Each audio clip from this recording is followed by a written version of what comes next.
ஜெபம். எங்களை நேசிக்கிற நல்ல தகப்பனே, நன்றி சுவாமி. உம்மை துதிக்கிறோம் ஏசப்பா. உள்ளத்தின் ஆழத்தில் இருந்து உம்மை துதிக்கிறோம். துயாதி தூயவரே, சர்வ வல்லமை நிறைந்தவரே, உம்முடைய காரியத்தினால் கடந்த வருடம் 2025 எங்களை பாதுகாத்தீரப்பா. இந்த தேசம் முழுவதும் நீர் பாதுகாத்தீர். எந்த தீங்கும் அணுகாதபடி நீர் பாதுகாத்தீர். நன்றி ஏசப்பா. கண்மலையின் உச்சியில் இருந்து எங்களை பாதுகாத்தீர் ஏசப்பா.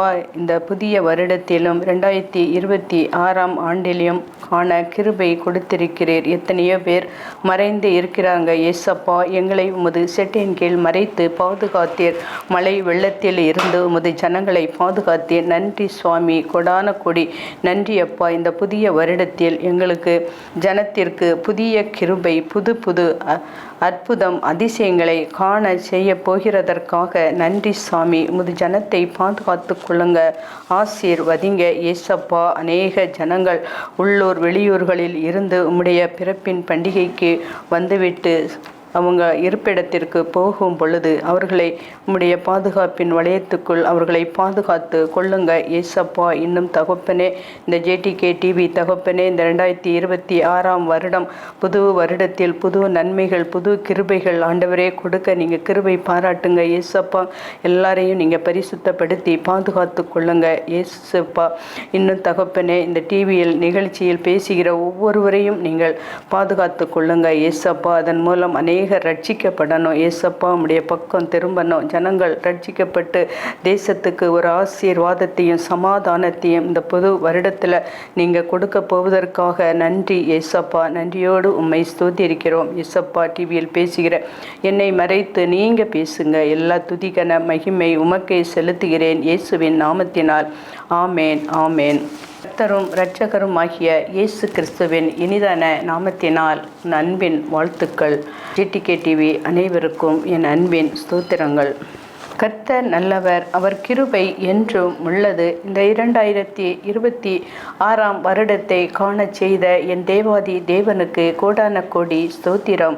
பிரியமானவர்களே, ஒவ்வொரு மனிதனும் தான் செய்கிற வேலை, எடுக்கிற முயற்சி வாய்க்க வேண்டும் என்று விரும்புகிற பல நேரங்களில் அது கைகூடாமல் போகிறது. கர்த்தருடைய பிள்ளைகளுக்கு கர்த்தருடைய வாக்குத்தத்தம், நீ செய்கிறது எல்லாம் வாய்க்கும். வேதத்தில் 2 மனிதர்களை கொண்டு வாய்க்க பண்ணி இருக்கிறார். ஒன்று எசேக்கியா ராஜா, 2 நாளாகமம் 32ஆம் அதிகாரம் 30ஆம் வசனம். எசேக்கியா ராஜாவின் காலத்தில் அவன் செய்தது எல்லாம் வாய்த்தது. காரணம், கர்த்தர் பார்வைக்கு செம்மையானதை செய்தான்.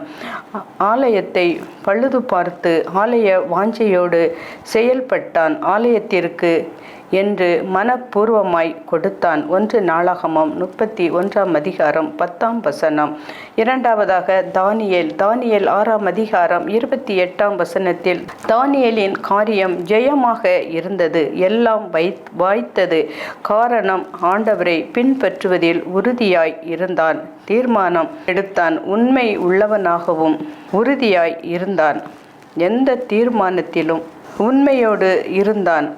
விசுவாசத்தோடு கர்த்தரை தேடினான். பிரியமானவர்களே, நாமும் செய்யும் எல்லா காரியமும் வாய்க்க வேண்டுமானால் கர்த்தரின் சித்தம் நம் வாழ்வில் நிறைவேற ஒப்பு கொடுப்போம். தானியேலை போல பரிசுத்தமாக வாழ பழகி கொண்டால் நம் காரியம் ஜெயமாக முடியும்.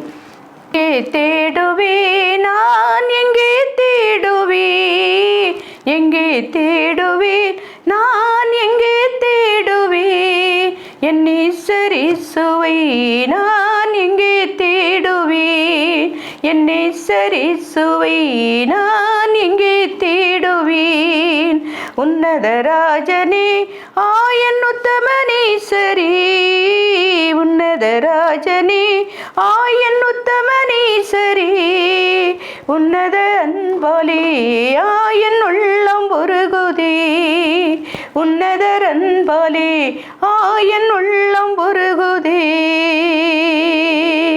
காலை தேடுவேன் நேசரை கண்டு மகிழுவேன், காலை தேடுவேன் நேசரை கண்டு மகிழுவேன்.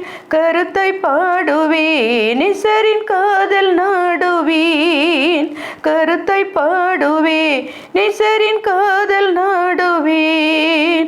காட்டு மரங்களுள் நேச நேசர் கிச்சிலி மரம் போல காட்டு மலர்களுள் நேசர் கிச்சிலி மரம் போல கமழும் மலர்களுள் நேசரின் பலீலியாம் கமழும் மலர்களுள் நேசரின் பலீலியாம் எங்கே தேடுவேன் நான் எங்கே தேடுவேன் எங்கே தேடுவேன் நான் எங்கே தேடுவேன் என்னை சரி சுவை நான் எங்கே தேடுவேன் அழகு வாய்ந்தவர் நேசர் அன்பு மிகுந்தவர் அழகு வாய்ந்தவர் நேசர் அன்பு மிகுந்தவர் அறிவு மிகுந்தவர் நேசர் அனைத்தும் அறிபவர் அறிவு மிகுந்தவர் நேசர் அனைத்தும் அறிபவர் எங்கே தேடுவேன் நான் எங்கே தேடுவேன் எங்கே தேடுவேன் நான் எங்கே தேடுவேன் என் நேசரி சுவை நான் எங்கே தேடுவேன் என் நேசரி சுவை நான் எங்கே தேடுவேன். கர்த்தர் நல்லவர் என்பதை ருசித்து பாருங்கள். கர்த்தாவே சொல்லும் அடியேன் கேட்கிறேன். நாம் இன்று பார்க்க போகிற செய்தி மனம் திரும்புங்கள், பரலோக ராஜ்யம் சமீபத்து இருக்கிறது. இயேசு கிறிஸ்துவின் இனிதான நாமத்தினால் உங்களுக்கு என் அன்பின் வாழ்த்துக்கள். உங்களை சந்திப்பதில் மிகுந்த மகிழ்ச்சி. மனம் திரும்புங்கள், பரலோக ராஜ்யம் சமீபத்து இருக்கிறது. நாம் வாழ்வதற்கு தகுதியான இன்னொரு இடம் உண்டு. ஒரு நாள் அனைவரும் அங்கு ஒன்று கூடி வாழுவோம் என்று எதிர்பார்ப்பு எல்லா மனிதர்களுக்கும் உள்ளது. அவ்விடம் பரலோகம், மோட்சம், சொர்க்கம் என பல பெயர்களில் பலராலும் அறிவிக்கப்படுகிறது. பரிசுத்த வேதாகமம் பரலோக ராஜ்யம் சமீபத்து இருக்கிறது என்று கூறுவது, அதாவது அருகில் இருக்கிறது, நமக்கு நெருங்கிய தூரத்தில் உள்ளது. இது குறுகிய காலத்தை காட்டுகிறது. எனவே சீக்கிரம் தாமதிக்காமல் மனம் திரும்ப வேண்டும் என்று எச்சரிக்கிறது. நற்கிரியை செய்ய வேண்டும். நற்கிரியை செய்வதினால் மட்டும் பரலோகம் போக முடியாது. மனம் திரும்பினால் மட்டுமே பரலோகம் செல்லலாம். உலகில் துன்மார்க்கமாக வாழ யாரும் விரும்புவது இல்லை. பொதுவாக எல்லா மனிதர்களும் நல்லவர்களாகவே நற்குணங்களோடு சமுதாயத்தில் மிகுந்த மதிப்போடு உயர்ந்த நிலையில் இருப்பவர்களையே விரும்புகிறார்கள். ஆனால் பாவம் செய்தால் பரலோகம் போக முடியாது. பாவத்தின் சம்பளம் மரணம் என வேதம் சொல்லுகிறது. சிலர் தங்கள் வாழ்வில் ஏதாவது ஒரு தேவைக்காக காத்திருந்து அது நிறைவேறாமல் போகும்போது அந்த விரகத்தினால் ஏற்படும் கவலை, பயம் போன்ற உணர்வுகளோடு வாழ்கின்றனர். சிலர் அதில் இருந்து விடுபட வழி தெரியாமல் தவறான பாதையில் செல்கிறார்கள். சிலர் மதுவுக்கும் அடிமையாகி விடுகிறார்கள். ஆரம்பத்தில் சிறிதாக தோன்றிய பாவங்கள் பின்பு அதிலிருந்து விடுபட நினைத்தாலும் முடியாது. அவர்களை பாவம் அடிமைப்படுத்தி விடுகிறது.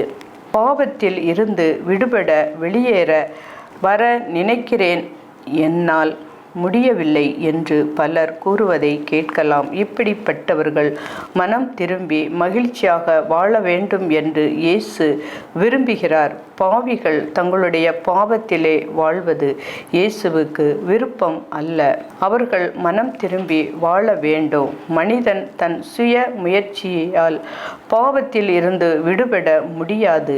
ஆனால் இயேசுவிடம், இயேசுவே, நான் ஒரு பாவி, என் பாவத்தை மன்னியும், மனம் திரும்ப எனக்கு உதவி செய்யும் என்று அவரை அழைத்தால் அவர் நிச்சயமாக உதவி செய்வார். நம்முடைய மனம் குற்றமில்லாமல் இருக்க வேண்டும். மார்க்கு 7:21-22 மனுஷனுடைய இருதயத்திற்குள் இருந்த பொல்லாத சிந்தனைகளும், விபச்சாரங்களும், வேசித்தனங்களும், கொலை பாதகங்களும், களவுகளும், பொருளாசைகளும், துஷ்டத்தனங்களும், கபடும், காம விகாரமும், வன்கண்ணும், தூசணமும், பெருமையும், மதுகேடும் புறப்பட்டு வரும். பொல்லாங்கனவைகள் ஆகிய இவைகள் எல்லாம் உள்ளத்தில் இருந்து புறப்பட்டு மனுஷனை தீட்டுப்படுத்தும் என்று இயேசு கூறுகிறார். இப்படிப்பட்ட பாவங்கள் நம் இருதயத்திற்குள் இருந்து புறப்பட்டு நம்மை தீட்டுப்படுத்தாதபடிக்கு நம்மை காத்து கொள்ள வேண்டும். மனம் திரும்பி சகல ஆசீர்வாதங்களையும் பெற்றுக்கொள்ள வேண்டும். எசேக்கியேல் 18ஆம் அதிகாரம் 30ஆம் வசனத்தில், நான் உங்களில் அவன் வழிகளுக்கு தக்கதாக நியாயம் தீர்ப்பேன் என்று கர்த்தராகிய ஆண்டவர் சொல்கிறார். நாம் மனம் திரும்புங்கள், உங்களுடைய எல்லா மீறுதல்களையும் விட்டு திரும்புங்கள். மனம் திரும்புதல் கிறிஸ்தவர்களுக்கு மட்டும் பொருந்தும் என்று நினைக்கிறார்கள். கிறிஸ்துவை தேடும் யாவருக்கும் இது இலவசம். மனம் திரும்புதல் என்பது கெட்டவர்களுக்கு மட்டும் அல்ல, நம் அனைவருக்கும் மனம் திரும்புவது அவசியம். நித்திய மகிமையை விரும்பும் ஒவ்வொருவரும் பொறுப்புள்ள நபருக்கு மனம் திரும்புதல் தேவைப்படுகிறது. விதிவிலக்குகள் இல்லை. மனம் திரும்புவது முன்னேற்றத்துக்கான திறவுகோல் ஆகும். மனம் திரும்புதல் என்பது ஒவ்வொரு நாளும் முன்னேறி செல்ல ஒரு வழியாகும். மனம் திரும்ப நாம் தேர்ந்தெடுக்கும் போது மாறுவதற்கு நாம் தேர்ந்தெடுக்கிறோம். நமக்குள்ள சிறந்த மாதிரிக்குள் நம்மை மாற்ற இரட்சகரை நாம் அனுமதிக்கிறோம். மனம் திரும்புதல் என்பது சமாதானம் மற்றும் மகிழ்ச்சியை உணர ஒரு வழியாகும். மனம் திரும்புதல் சந்தோஷத்திற்கு மன சமாதானத்திற்கும் ஆன திறவுகோல். நாம் மனம் திரும்புதலை தேர்ந்தெடுக்கும் பொழுது ஆவிக்குரிய விதத்தில் வளரவும் மகிழ்ச்சியை பெறவும் தேர்ந்தெடுக்கிறோம். மனம் திரும்புதல் என்பது நம்மை நேசிக்கும் பரலோக பிதா மற்றும் இரட்சகரிடம் இருந்து கிடைக்கும் ஆசீர்வாதம். மனம் திரும்புதலுக்காக அழைப்பு முக்கியமானது மற்றும் புறக்கணிக்கப்படக்கூடாது. இது யோவான் ஸ்நானகத்தில் முதல் வார்த்தை மனம் திரும்புங்கள். மனம் திரும்புங்கள், பரலோக ராஜ்யம் சமீபத்தில் இருக்கிறது என்று பிரசங்கம் பண்ணினான். இயேசு கிறிஸ்துவின் பிரசங்கத்தில் முழு உலகத்திற்கும் சொல்லப்பட்ட முதல் வார்த்தை மனம் திரும்புங்கள். இயேசு மனம் திரும்புங்கள், பரலோக ராஜ்யம் சமீபத்தில் இருக்கிறது என்று பிரசங்கிக்க தொடங்கினார்.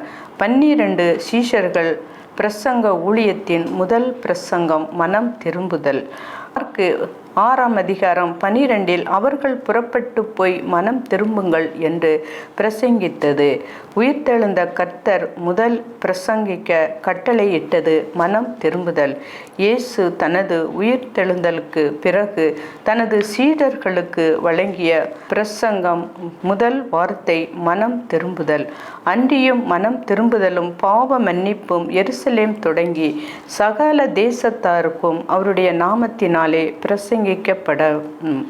முதல் கிறிஸ்து நீங்கள் மனம் திரும்பி ஒவ்வொருவரும் பாவ மன்னிப்புக்கு என்று இயேசு கிறிஸ்துவின் நாமத்தினாலே ஞானஸ்தானம் பெற்று கொள்ளுங்கள்.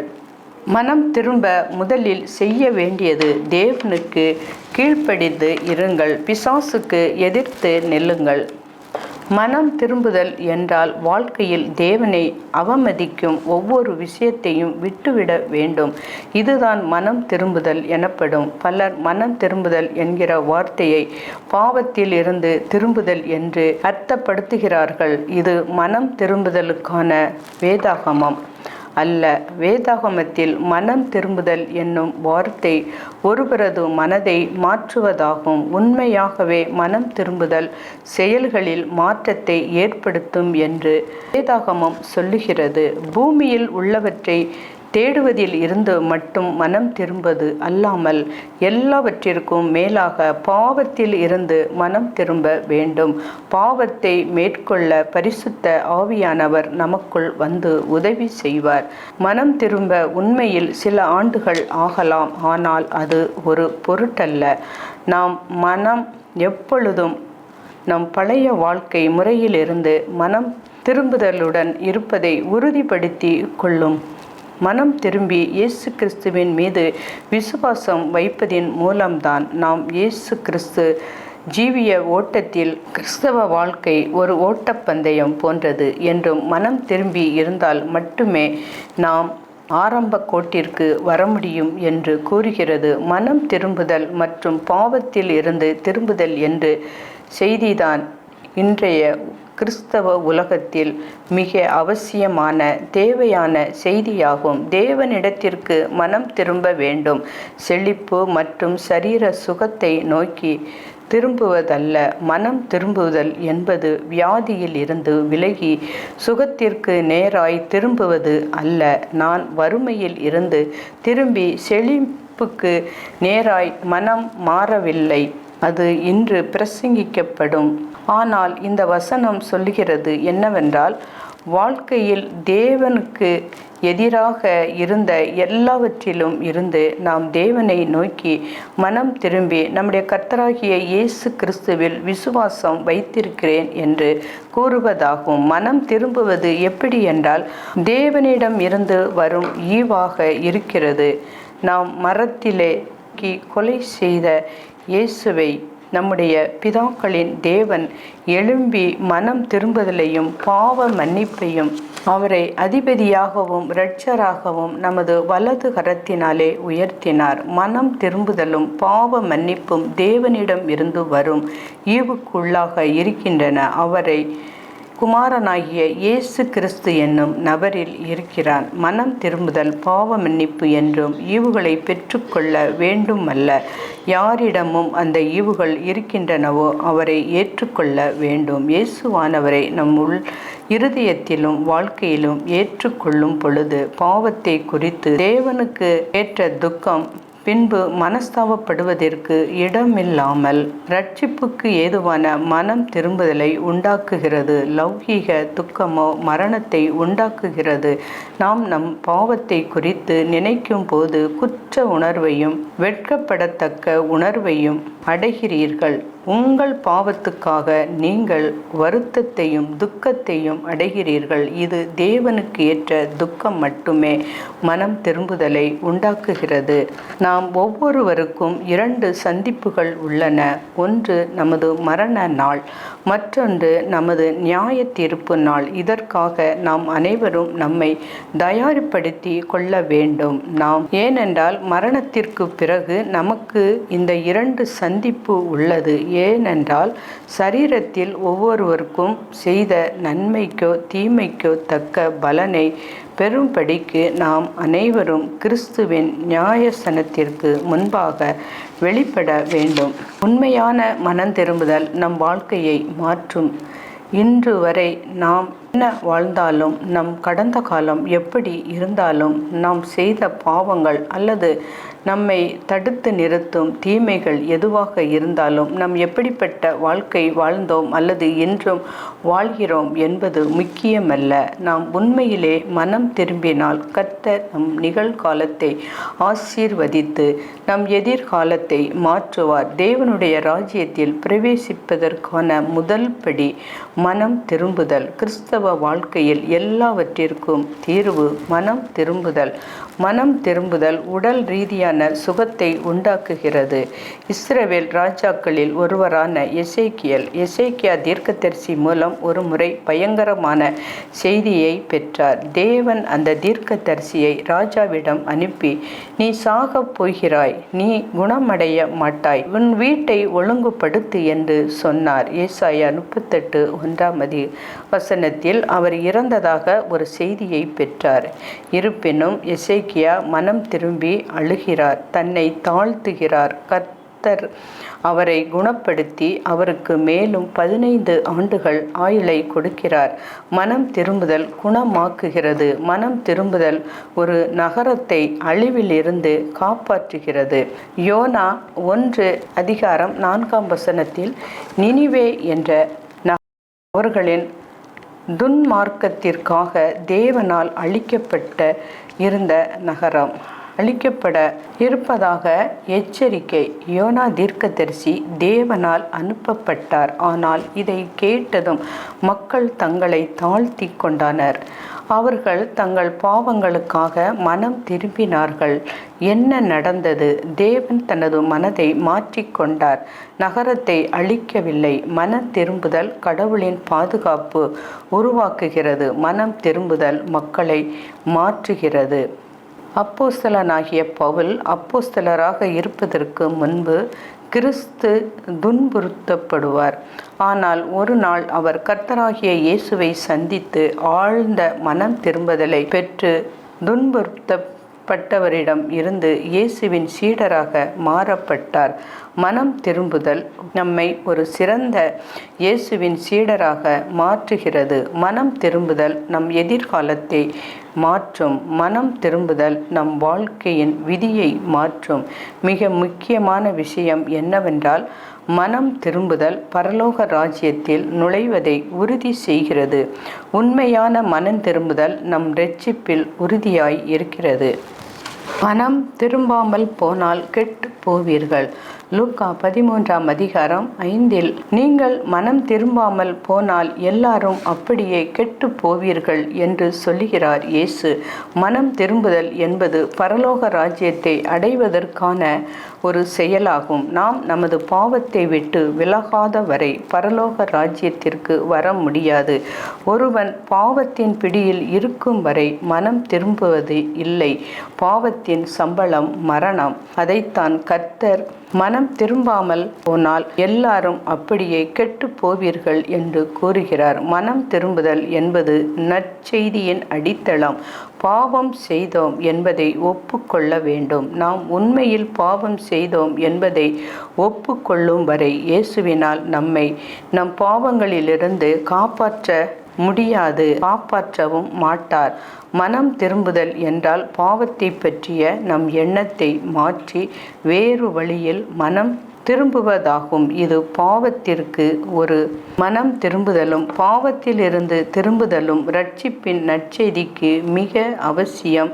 மனம் திரும்பாத பாவம் நம்ம இருதயத்தை கடினப்படுத்தி தேவனிடம் இருந்து நம்மை தள்ளிவிடும். தேவனின் கோபத்திலிருந்து தப்பிப்பதற்காக மனம் திரும்பாதீர்கள். இரட்சிப்பை பெற மனம் திரும்புங்கள். மனம் திரும்புதல் மற்றும் விசுவாசம் என்பவை இரட்சிப்பு என்று நாணயத்தின் இரு பக்கங்கள். இயேசுவின் மீது விசுவாசம் நல்லது.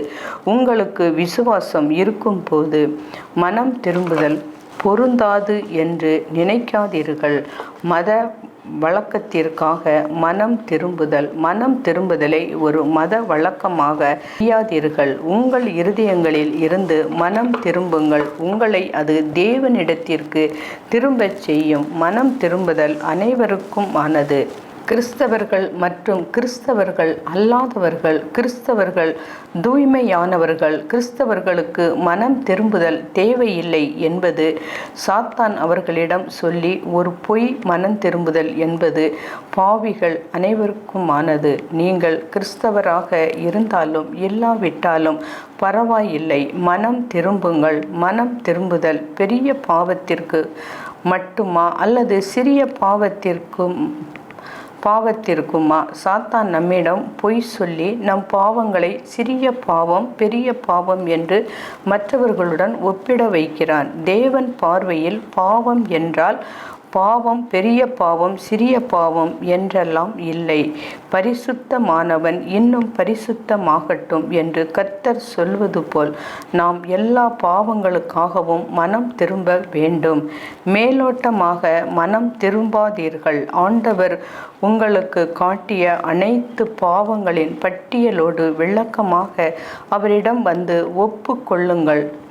நான் பாவி, என்னை மன்னியும் பிதாவே என்று எல்லாவற்றையும் பொதுமைப்படுத்த வேண்டும். மாறாக எந்த பாவத்தோடு பிணைக்கப்பட்டுள்ளீர்கள் என்பதை உரக்கச் சொல்லுங்கள். நீங்கள் குறிப்பிட்டு சொல்லாவிட்டால் சில எஞ்சிய பாவங்கள் குணப்படுத்தாத புற்றுநோய் செல்கள் போல ஒட்டி கொண்டு மீண்டும் வந்து நம்மை கெட்டுப்போகச் செய்யும். பிறருடன் ஒப்பிடாதீர்கள். நாம் மற்றவரை விட சிறந்தவர்கள், அவர்களை விட பரிசுத்தவான்கள் என்று சாத்தான் ஏமாற்றி நம் மனதை திரும்ப வேண்டியதில்லை என்று கூறுவான். நாம் யாரோடாவது ஒப்பிட விரும்பாமல் இயேசுவுக்கு எதிராக ஒப்பிட்டு பார்த்து நம் பாவத்திற்காக மனம் திரும்புங்கள். வாயை திறந்து பாவத்தை ஒப்புக்கொள்ளுங்கள். பல சமயங்களில் என் இருதயத்தில் பாவத்தை ஒப்புக்கொண்டேன் என்று சொல்லுகிறோம். மௌனமாக ஒரு வார்த்தையும் பேசாமல் நாம் வாயை திறந்து அவரிடம் ஒப்புக்கொள்ளும் போது அவர் செவி சாய்த்து பாவத்தில் இருந்து விடுதலை கொடுக்கிறார். நம் வாயை திறக்காமல் இருதயத்தில் இருந்து ஒப்புக்கொள்ளும் போது சாத்தானால் நீங்கள் பாவத்தை ஒப்புக்கொண்டதை கேட்க முடியாது. அதனால் அவன் திரும்பி வந்து மீண்டும் மீண்டும் பாவத்தை செய்கிறான். நமக்கு பாவம் இல்லை என்போமானால் நம்மை நாமே வஞ்சிக்கிறவர்களாய் இருப்போம். சத்தியம் நமக்குள் இராது. மனம் திரும்புதல் என்பது ஒரு முறை செய்யும் செயல் அல்ல. மனம் திரும்புதல் என்பது அன்றாட செயலாகும். உலகில் நாம் நடக்கும் போது தவறுகள் செய்யும்படி கட்டப்பட்டுள்ளோம். நம்மை சுத்திகரிக்க இயேசுவிடம் மனம் திரும்புங்கள். இதனால் நாம் ஒவ்வொரு நாளும் சிறப்பாக இருப்போம். மனம் திரும்பினவர்கள் எப்படி கண்டுபிடிப்பது?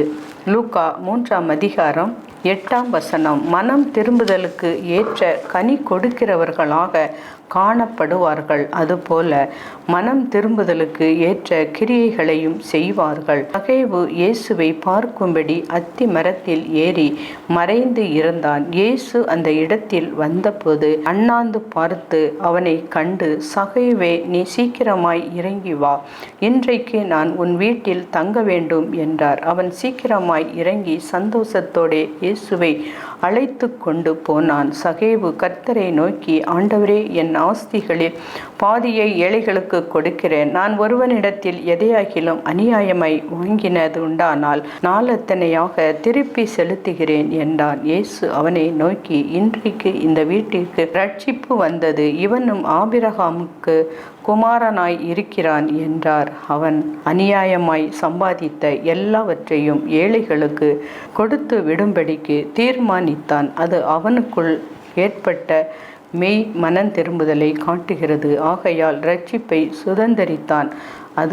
அதனுடன் ஆபிரகாமின் அத்தனை ஆசீர்வாதங்களையும் கிறிஸ்துவின் மூலமாய் பெற்று கொள்கிறவனுமாக காணப்பட்டான். சிலுவை கள்ளனும் கூட கடைசி நேரத்தில் தன்னுடன் சிலுவையில் தொங்கிக் கொண்டு இருந்த இயேசுவை ஆண்டவராகவும் தன்னை ஆளுகிற ராஜாவாகவும் கண்டான். அவருக்கு ஒரு ராஜ்யம் காணப்பட்டது என்றும் விசுவாசித்தான்.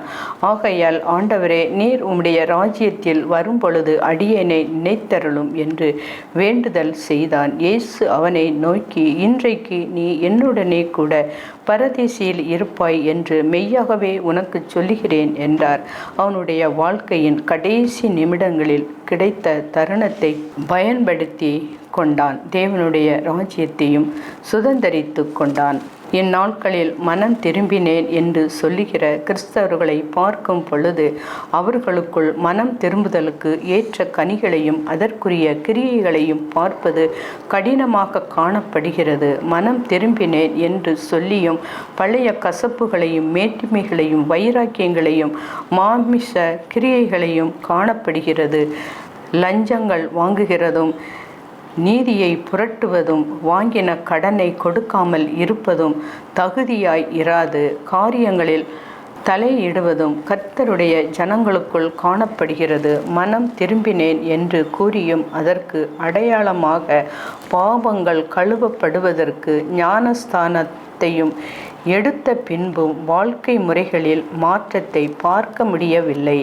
மனம் திரும்பி பிள்ளைகளைப் போல ஆகாவிட்டால் பரலோக ராஜ்யத்தில் பிரவேசிக்க முடியாது என்று ஆண்டவர் சொல்லுகிறார். ஆகையால் மிகவும் சமீபமாக காணப்படுகிற தேவனுடைய ராஜ்யத்தில் பிரவேசிப்பதற்கு மெய் மனந்திரும்புதல் உடையவர்களாக காணப்பட கர்த்தர் ஒவ்வொருவருக்கும் உதவி செய்வார். மனம் திரும்புவது பாவங்கள் எல்லாம் மன்னிக்கப்படுகிறது, சாபங்கள் எல்லாம் நீக்கப்படுகிறது, உள்ளத்தை அழுத்தி கொண்டு இருந்த குற்ற மனச்சாட்சி நீங்குகிறது, தேவ சமாதானம் உள்ளத்தில் குடிகொள்கிறது. மனம் திரும்பும் போது உள்ள ஆசீர்வாதத்தையும் மனம் திரும்பாத பட்சத்தில் உள்ள தண்டனைகளையும் நியாய தீர்ப்புகளையும் கூட வேதம் வர்ணிக்கிறது. இஸ்ரவேல் ஜனங்கள் மனம் திரும்பி தேவனை நோக்கி கூப்பிட்ட பொழுது பரலோகத்தில் இருந்து அதை கேட்டு நம்முடைய இரக்கங்களின்படியே இஸ்ரவேல் ஜனங்கள் விடுதலை ஆக்கினார்கள்.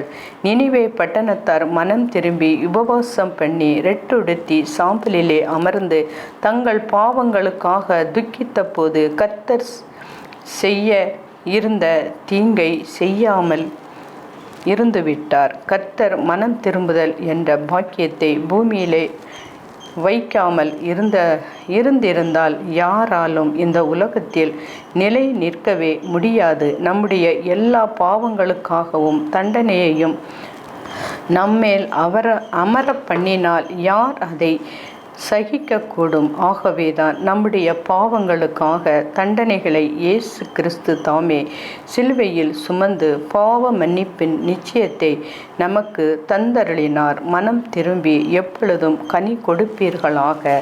ஆமேன். கர்த்தர் நம்ம அனைவரோடும் கூட இருப்பாராக. ஆமேன்.